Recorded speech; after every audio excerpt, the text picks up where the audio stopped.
लप्पू सा सचिन है, मुंह में से बोलना पे आवे ना, बोलता वो है ना। बस इतनी ज्यादा मीम्स वायरल हो रही है, इतनी ज्यादा सोशल मीडिया पे मीम्स वायरल हो रही है कि इस मोहतरमा को घर से लेकर कोर्ट तक पहुंचा दिया, केवल इतनी बात के लिए कि लप्पू सा सचिन है, बोलने को आवे ना, बोल तो एक पावे ना। सचिन क्या है सचिन में? लप्पू सा सचिन है, मुंह में से बोलना वहाँ पे आवे ना, बोलता वो है ना। झिंगुर सा लड़का, उससे प्यार करेगी वो।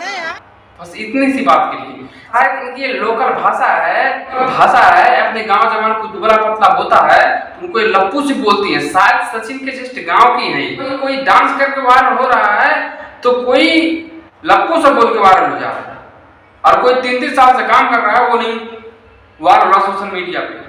बस सोशल मीडिया बस कोई काम तो है नहीं, बट यही काम रह गया है कि लप्पू सचिन।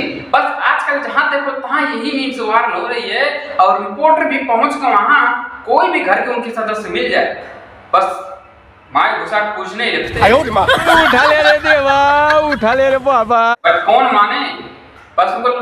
बस इनको नजर आ रहा लप्पू सचिन है बस। सोच तो बस आज के लिए इतना ही, तो चलते हैं।